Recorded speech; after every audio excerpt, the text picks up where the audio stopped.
Hey, look, I was talking to myself on mute this whole time, which is ironic because I was talking about how I was making this little thing I could turn on and off for when I mute the microphone for using power tools, but I was actually muted the whole time. Anyway, I'm adding this little thing so that I can.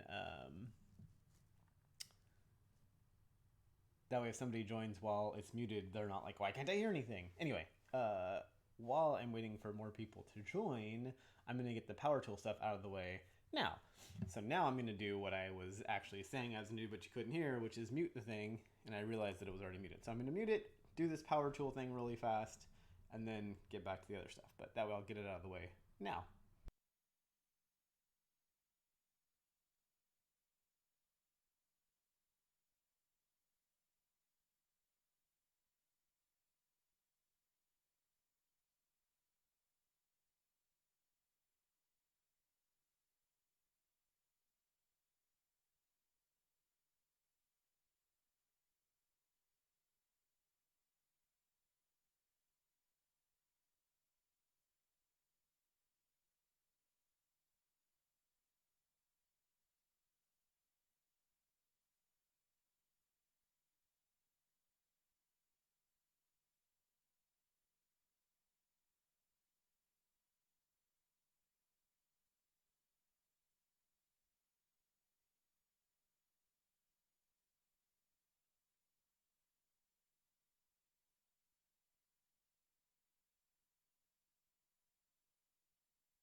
I almost feel like I can make a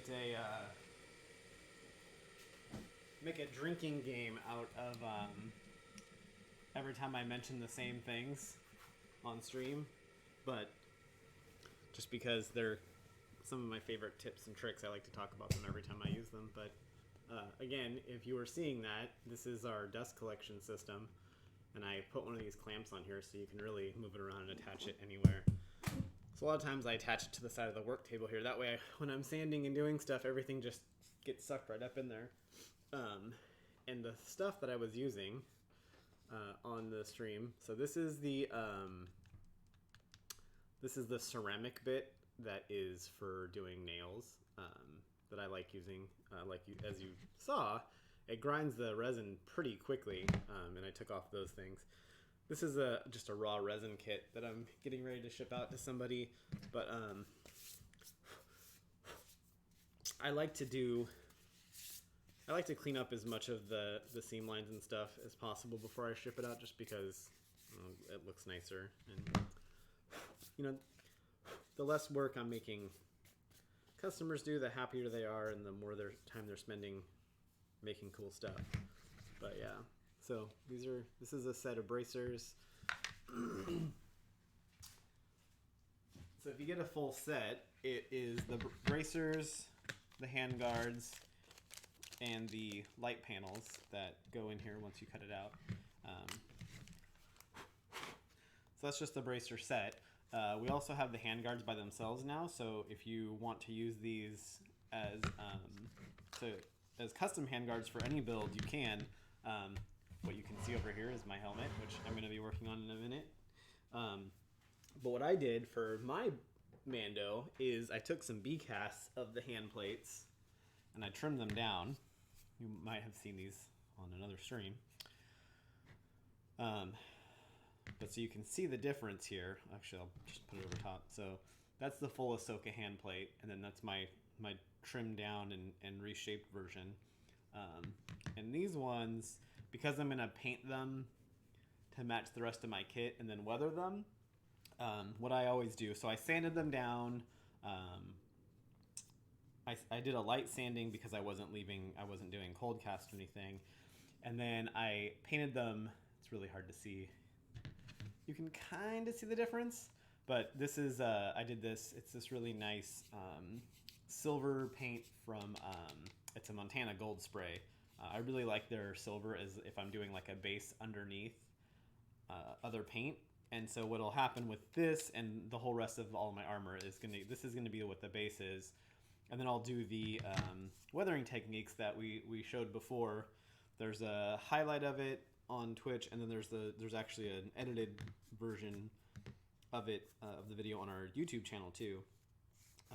But so you can see what that looks like. I think this actually, now that I'm looking at it, I painted these yesterday, but it looks like they need another coat. So I'll do that, and then those will be ready for painting once I have everything else. I'm gonna prep and get everything to the base coat on all my armor pieces as I accumulate and make them. This will even be the same base that I put on the helmet when it's all done. But for now, I'm just getting everything to the base silver, and then once I have all the pieces, I'll start painting them all together because I want them all to match. If you want everything to match, the best way to do that is to do it all together. That's what we do a lot with like weathering costumes and painting armor and stuff is, like right now Heather is working on an armor commission, and so I think she's on the last one or two pieces of soft parts. So once we have that done, then we'll go through and weather everything so it's weathered evenly. Especially since if you're going for like club approval or something, consistency of your weathering and everything is pretty high up on the priority list.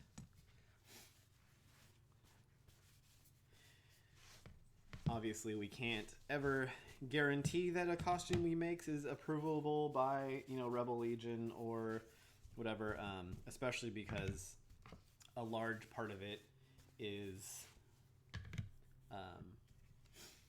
clan-based, right? So, like, one clan might approve something that another clan might not. And, although, we've gone through the approval process for armor both at Rebel Legion and the Mercs, and we got ours approved, that doesn't mean even if we make the exact same costume for somebody else that it will get approved by their clan,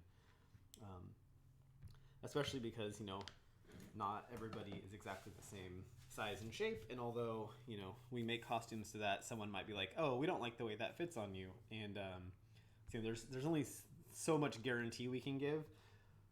But if a Legion approval, Rebel Legion or Mercs or 501st approval is one of your requirements or one of your goals with the costume that we're making, we will do everything that we can to make sure that we're adhering to the standards as we understand them, with the caveat that once you get your costume and put it on, there might be changes. And if you're trying to get approval, you're probably familiar with that. So, we'll get you as close to the finish line as we can. And if there are things that they come back and say need to be changed or fixed, we will do everything we can to facilitate whatever updates and helping you get approved. If there are major changes, of course, that aren't our fault, then we work that out on a case-by-case basis. But I don't know that we have a couple of commissions that are in the works. Pretty much every time we get a Star Wars commission, we ask people if they're going for approval, and all the ones that we have in the works so far, people have said not necessarily, but it would be nice. So maybe. So far, we don't actually have anybody that I know of that has tried to get approved. So the only one I know for sure is ours, which is approved. I'm trying to decide how I want to do this. So here's the our Tulsa police badge for let's see if I can. Here we go. From Watchmen. Oh, come on. I really need to figure out a better way to get these cameras to do what I want. Come on. Focus. It's right there. Focus. Do you really think I want you to focus on the rag in the background instead of the thing that's filling the whole screen? Anyway. So there's the badge in the holder, and so it still needs the blue. And for a couple of other things, I've used this. It's this shortcuts. We actually really like this shortcuts spray paint, but this is a liquid enamel, and it's this blue, which is a perfect color for this. I've used it for, I can't remember what the other thing was that I used it for, but it was similar where it's basically supposed to look like an enamel, kind of like an enamel pin kind of looking thing. And just drop this in very gently into where the part that we wanted filled to look like, like an enamel pin. And it worked really great. I was thinking about using it on this. The only challenge, of course, is that this is a lot finer detail. The other thing was filling in pretty big areas. And on this, the part that's blue is the lettering on the Tulsa Police Detective, and then this inlay around these stars and text. And you know what? Luckily, I have this failed one that I can do a practice test on. So that's cool. Let's do that. Let's test it out. See what happens. See if I can get this a little bit more zoomed in so y'all can see what I'm doing. So actually, I'm going to get an even finer toothpick. It's kind of funny, as a kid, I always had, you had popsicle sticks to make stuff with. Oh my gosh. Well, that's okay. I just made a mess. I'm always making a giant mess. It's okay.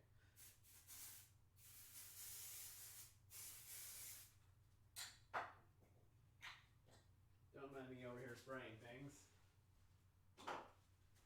I forgot to put some old release in the molds after I pulled those Ahsoka things. But and now so when you're a kid, you have the popsicle sticks and things, and now we have so many different sizes and shapes of popsicle sticks and everything, and it's just funny because as a kid I would have been like, why would you need so many different sizes and shapes of pieces of wood? what I'm trying to hope for, I might even need something even. Yeah, I think I'm gonna need something even finer, like a pin. Because yeah, this is just gonna get everywhere. And of course, the problem with doing an enamel like this, normally, like if I was using an acrylic paint, I would not care quite so much, because then I would just wipe it off and leave it in the crevices. But with this paint, because it's an enamel paint, it dries pretty quickly and doesn't, I don't think it will work that way. But let's see what happens if I try and do it really quickly. Yeah, that's what I was afraid of. It's not terrible, but it is staining the gold. But that's not necessarily the worst thing. I could probably do a light dry brush over top of that, and then it'll cover any staining, and I don't have to worry about it. But I do think if I start with something that's even finer point, that it'll work pretty well.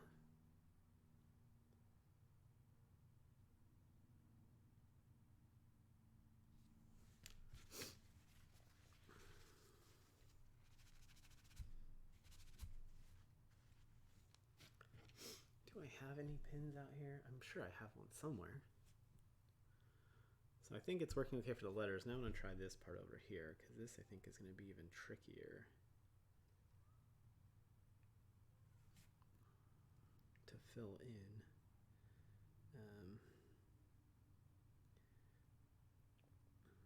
Yeah, see, because I want it to kind of just fill this in.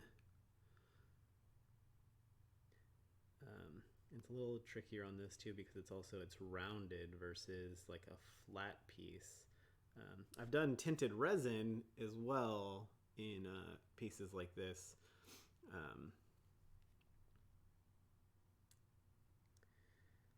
But that wouldn't work for this either, because again, because of how it's curved, the high point and low point of this section aren't even with each other. They're not flat, and so if I tried to put like some resin in here, it would just run out everywhere. Well, it wouldn't necessarily run out everywhere, but if I tried to make it high enough for the inside edge, it would be higher than what it needs to be on the outside edge, and that would not work.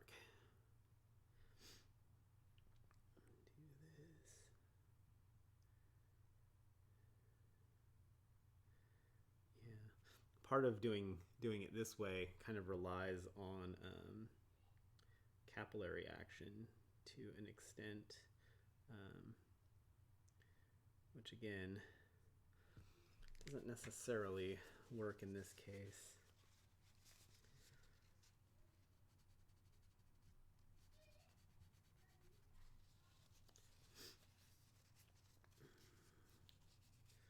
Trying to hit just the tops of these letters and stars is going to be pretty impossible, I think. Actually, let me see. Oh yeah, this might work. Take a Q-tip and maybe rub this off.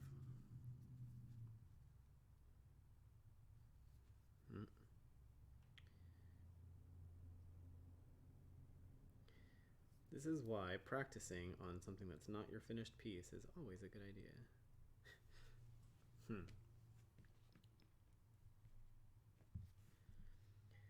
I think if I'm going to do it this way, I'm going to have to just accept that it's going to be all blue, and I'm going to have to go back over and dry brush over that. But that's okay. We can test that and see how it goes.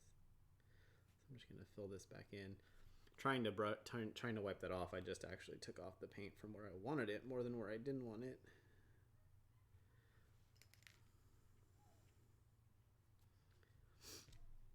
Actually, what if I just rub the top of this with the other side of the toothpick? Ooh, that works really good. Wipe it off. Not really good, but it gets the majority of the paint off of the top.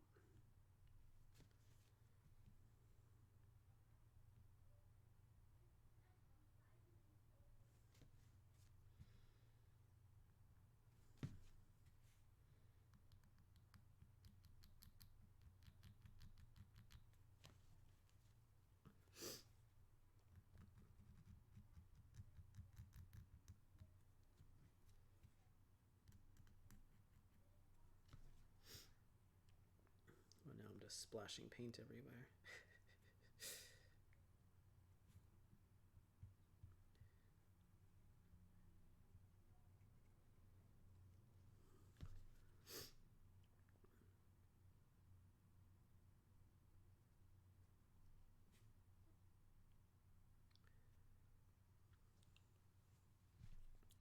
Not, oh, I got paint all over me because I switched the toothpick around, not paying attention to the fact that I was using that to put paint on things a second ago. I'm really good at getting myself all messy when I'm doing stuff in the shop.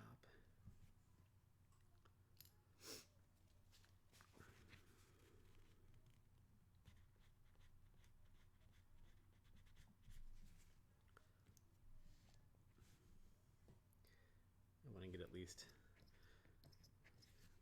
when I'm doing a test of something, I try to get a decent test. Like I could have done just one letter and, you know, a couple little bits in there, but you know, at least get one whole word done, just because.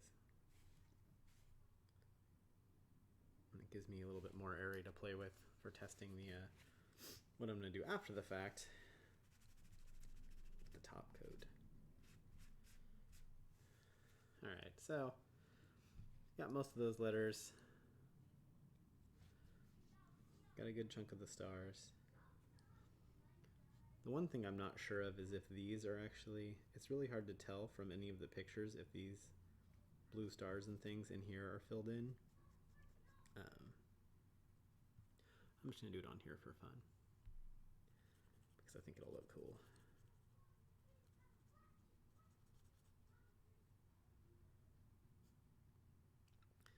So now that I've introduced the kids to Hamilton, they are singing Hamilton like nonstop.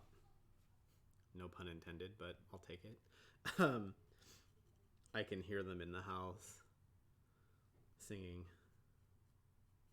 that they're not going to throw away their shot. It's interesting which things like kids pick up on and glom onto. What I've been doing, so every night when I put the kids to bed, they get a story and a song. And my daughter has decided that now every night she wants Hamilton songs instead of the kids songs that we normally sing.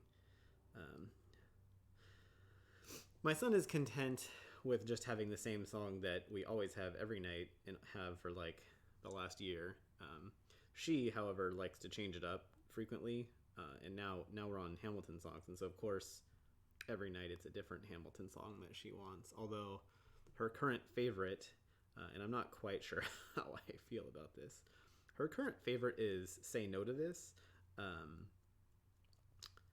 and if you are a Hamil fan, then you know what I'm talking about, and why that could be kind of interesting for a 4-year-old to be their favorite song. I think the reason that it's her favorite song though is because she likes Peggy's voice and her red dress. Well, not Peggy, but Mariah Reynolds. Same difference, same performer. But yeah, I think she likes her dress and her voice, and that's what has made it her favorite song. But the content matter is a little iffy for a 4-year-old. I'm always like, I wonder what words they're actually like paying attention to in this song and what's sticking. And last night she asked me why they say his pants were unbuckled in that song. And I was like, it caught me off guard, and I was like, I don't know. I guess his pants are unbuckled. Because what else do you say? I really don't want to get into a conversation about having an affair and all the other stuff right now with a 4-year-old. I will just let her enjoy the music and leave it at that.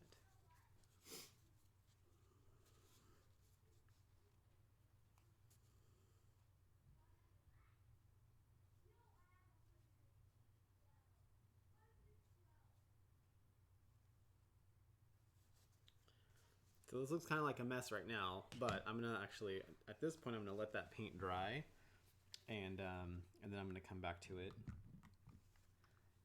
Hey, Mama Poe. How's Dead by Daylight going? I don't know if you're actually playing right now, but I know y'all were last time. There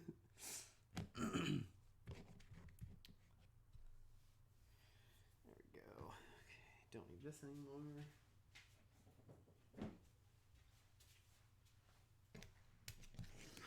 Oh, I know what I can do. This is something I haven't done yet on here. So let's do it. New things are fun.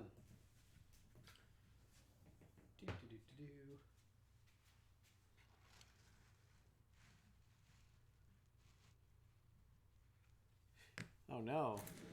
Is everything okay?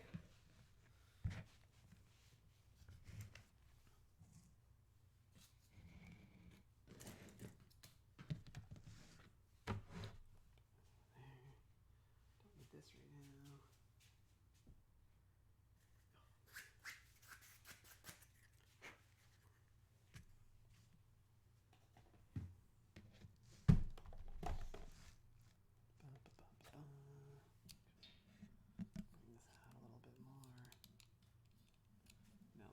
Doing the close-up thing. Oh, come on. There we go. Oh man, that does not sound good at all. I strained mine before, and that was bad enough. Like it was like impossible. Like it was just like can't move my arm. I can't even imagine if it was fractured. I fractured ribs. That's the worst I've done to myself, and that's not fun either. So,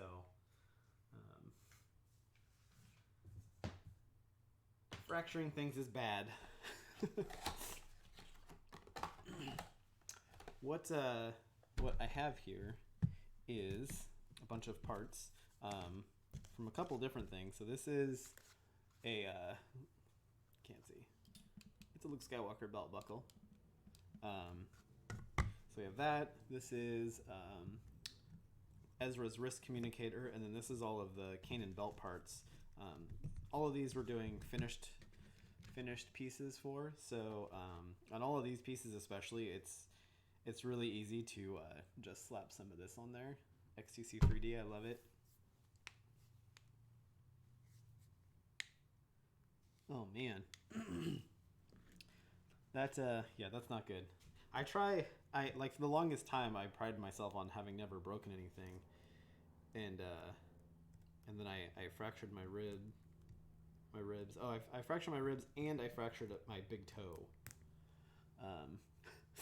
which is I used to do a lot of distance running, and both of those injuries happened while I was training.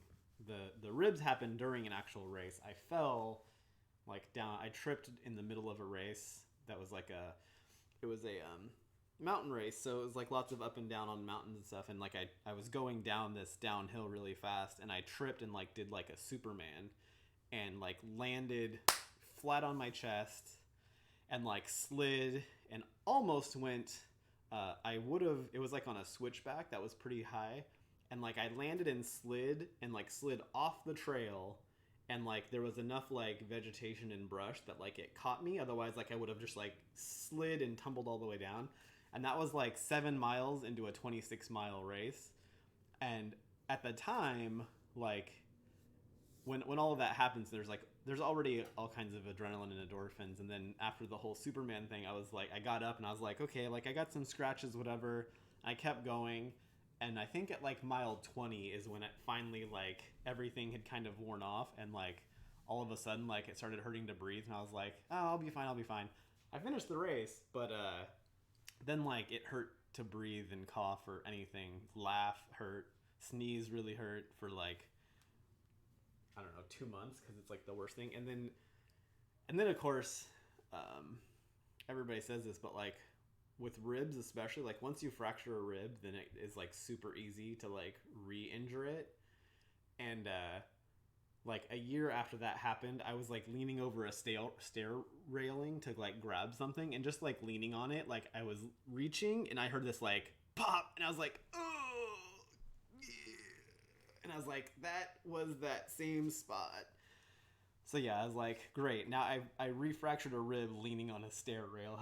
How ridiculous is that? The toe I broke, I fractured my toe by dropping a piece of wood on my toe a month before, actually the same exact race the next year, a month before the race, I dropped, I was putting hardwood floor in our house at the time, and I dropped one of the planks, and I dropped it and just straight down, bounced off my big toe and fractured it. And so I did that race this following year with a partially healed, broken, fractured toe.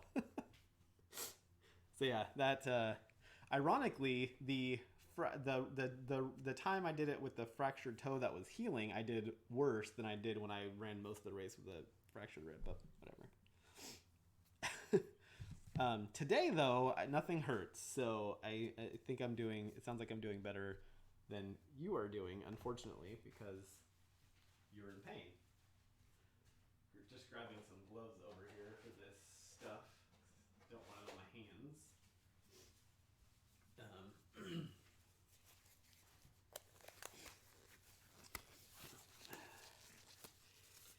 This is one thing. It's funny, like, everybody talks about, and of course, I 100% agree that they should have priority, but everyone talks about healthcare workers and masks and gloves. And we do so much stuff with chemicals and things that you shouldn't be getting on your skin that we usually buy nitrile gloves by the case. These ones are pretty. These are my favorite. They're pretty thick, and they're these pretty thick black ones. We buy them by the case, and I'm usually pretty good on supplies. Like when we get down to like with the gloves, it's like, okay, we're on the last box of gloves. Let's order more. And usually like when I open the last thing is when I order the next batch. And I had opened the last box of our gloves, and so I opened the last box of gloves, and then I was like, oh, I need to order more, and I forgot. And then like 2 days later was like all of a sudden there's shortage on gloves, and so we've been stretching one box of gloves since March, which means we've not used them probably as often as we should, because it's like there are certain things where it's like, well, if I'm really careful, and even if I get a little bit on my hands of that stuff, it's not that big of a deal. This is one of the things though that I will not do that with, because this stuff is super sticky, and if you get it on you, it's really hard to clean off compared to a lot of other things. But like even painting, like instead of, usually if I'm painting something, like I'll throw a glove on, so like if I need to touch or hold something, I can at least have a glove on the one hand. And so like that is one of the things that I've not used gloves for at all recently, just because paint, for the most part, depending on what paint it is, washes off pretty easily and isn't too terrible for your skin. So this stuff, XTC 3D is it's basically like a 2-part epoxy, to kind of generalize it. It's a 2-to-1 mix, and then and you don't need a lot. It goes a long way, and it starts to cure relatively quickly. So and it cures just like all the resins with an exothermic reaction. So the more of it you have at a time, the faster it cures. Thin layers on parts like this will take longer to cure, but in your cup or whatever, it cures pretty quickly. And so what I usually do, if you need to make a lot, more than just a little bit at a time, what you can do is mix it up and then like make like a little foil tray and pour it in there so it takes longer to actually kick.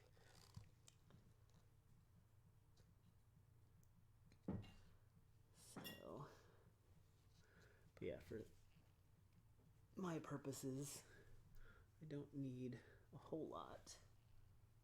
So I usually, because it's 2-to-1, these little tiny medicine cups have a 5 milliliter and a 7.5 milliliter mark. So I usually do 5 of the A and 2.5 of the B, and it's a tiny amount, but it's a good enough amount to cover a bunch of small parts like this.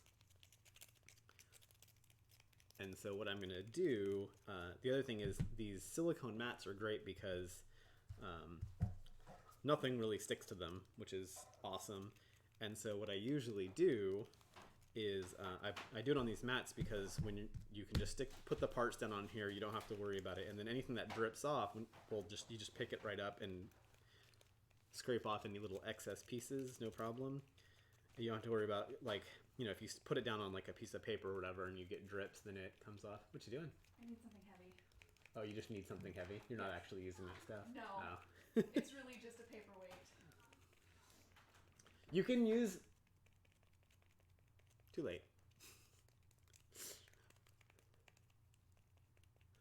Yeah, I love these cooking mats. I use them we have so many of them. And like they're like everywhere in here because like I paint on them, I do resin on them. The only thing is don't do silicone on them because the silicone is the one thing that will stick. I use just a foam brush, and like I said, this stuff just needs, you can do multiple coats if you want, but I just kind of go through and do, and it self-levels pretty well, so like I'm not worried about, that's why I do the dabbing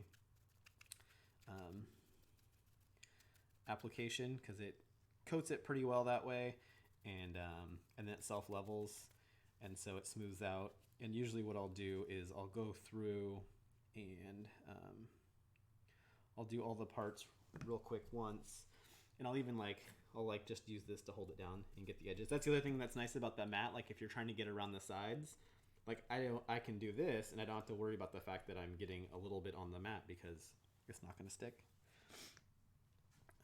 I'll do this big piece first just because it's big, so I'll get more stuff out of the cup all at once real fast. And the nice thing about XCC 3D is, first of all, it coats your stuff pretty nicely. It's relatively cheap. Like I said, I mean, you see how little I need for all of these parts. You can layer it up too. So a lot of times what I'll do is I'll do like a first quick coat like this, which helps fill in a lot of the print lines really quickly. And then you can go back and after you do a round of sanding, if you want, you can do another coat or, move on to filler primer or whatever, which is usually what we do, or regular primer, depending on how much filling and how, what the finish of your part is that you're looking for. On these, I don't go all the way into the part where they connect on the belt pieces because then it's just extra thickness in there that will need to be sanded off later, but coat all the rest of it. And I don't know if you can kind of see, like it's filling in those print lines and making it all shiny and glossy.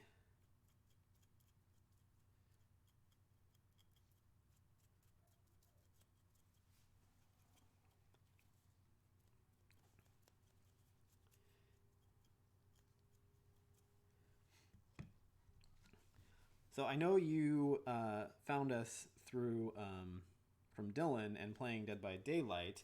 Do you but you said that these mats are saviors. So do you do any cosplay or costuming or prop making or anything like that? Or is this just something that is interesting to you? I never know why people want to come and visit and say hello.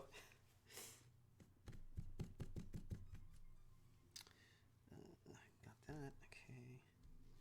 I think usually usually I'll do like a set, like when I'm doing one of these sets of belt buckles, I'll mix up this amount, and it, cool. Yeah, I mean, that's the thing too, is a lot of the stuff that we do, even though we use it for costuming and prop making, can be used for so many other things. And that's why I love these skills that are these, I guess, portable skills. It's a good way to look at it. Like we were working on the other day is our quest board, which is basically a chore board for our kids. So things that are crafty things for kids, you can kind of, we use a lot of the same skills and techniques that we use for making costumes. So it's all made out of like the same kind of foam that we make a lot of armor and whatnot out of. But it's a project for the kids. And even, a lot of people are using 3D printing for so many things nowadays. And a lot of the finishing techniques that we do apply regardless of what you're using your 3D print for. I know people who, who do a lot of 3D printing for things like, a friend of mine made all these like little display stands and cases and things, specifically for the stuff that he had that were like, he designed them and made them himself. So it's exactly to his specifications of size and shape and everything. So it's a good way to be able to make stuff that is very custom to your needs without having to kind of like, well, this is close, I'll just buy this off the shelf thing. But when you make things like that, if you don't want it to just be a raw print, then things like finishing techniques like we're doing right now with XTC 3D and sanding and painting and all those things, all that applies to any 3D print regardless of the purpose of it. So yeah.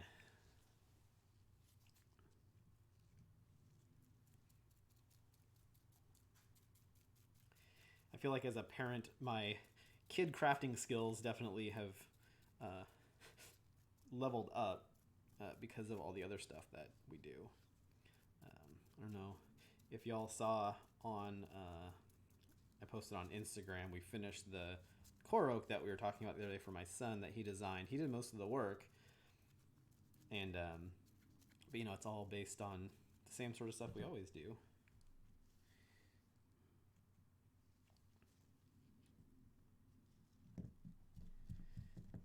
Speaking of streaming games, though, I'm going to be streaming the new Avengers game tomorrow night.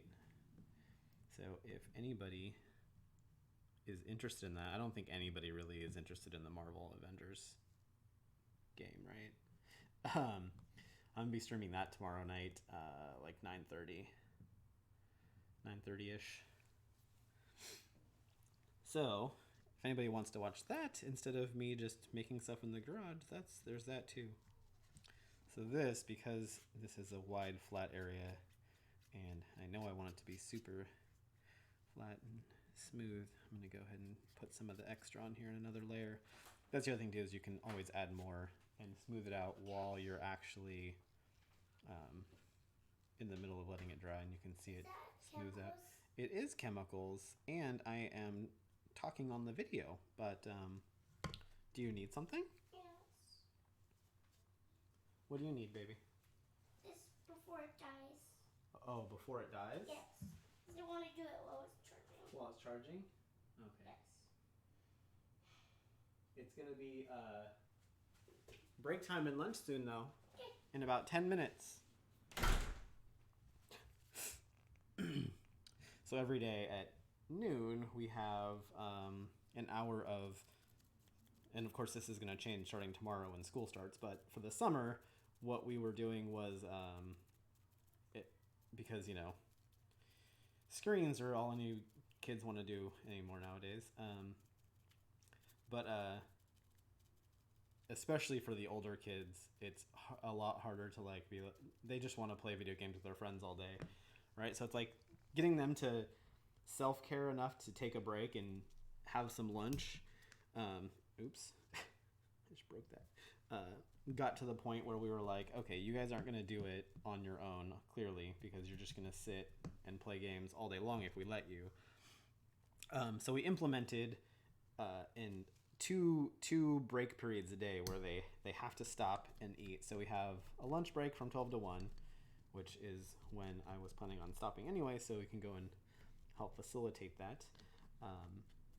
But yeah, so it's basically an hour of no screens and feed yourself or feed the kids in the case where they can't feed themselves. And oh man, it's gonna pick up all kinds of crap. That happens. That's the nice thing though. If you get a bunch of stuff stuck in your XTC 3D, it'll sand out later.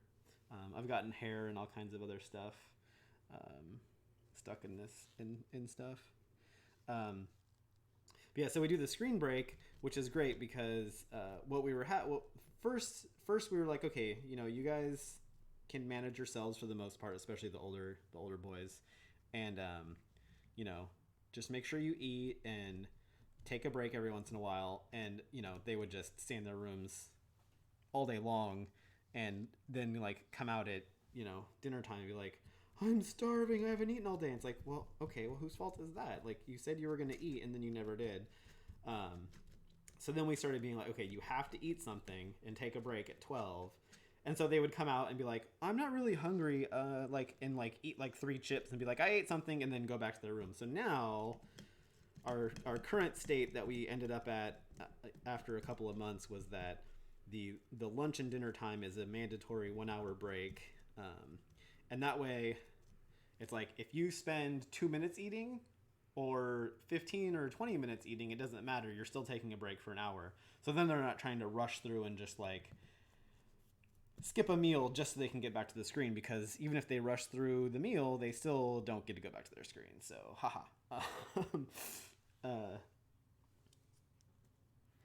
Oh yeah. Pain pills to sleep when you're in that much pain is definitely a good idea. If you can make it, great. If not, that's totally acceptable. I would not fault you at all for going to sleep. And then, for school, we are 3 of our 4 kids. So we have 4 kids of various ages at 4 different schools and 3 different school districts. Fun. And all of them except for the youngest are doing full online. The only reason she isn't is her school. She's only 4, so her school is actually a preschool, and it's an outdoor preschool. So they already, of all the schools, they were probably the closest and best equipped to not even have to go to distance learning in the first place. Their classes are really small and they're in big outdoor spaces, and the kids are already a lot of times wearing gloves. They're using hand sanitizer and things constantly all day, so like going to the point of like a little bit more social distancing and like wearing masks is like a small step from where they already were. But yeah, all the other kids though, they decided that the districts and the schools all decided that all of them are going to be full distance learning to start with, and that means probably for the foreseeable future.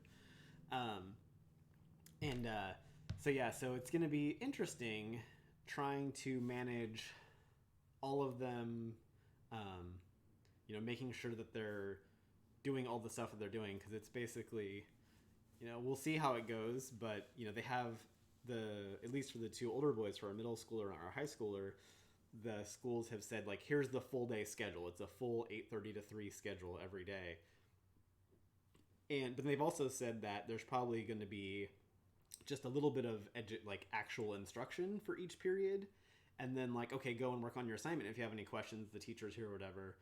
But if you finish early, then what happens? And they're already asking like, well, if I finish everything for my class in 20 minutes, then what do I do for the next 30 minutes until the next class starts?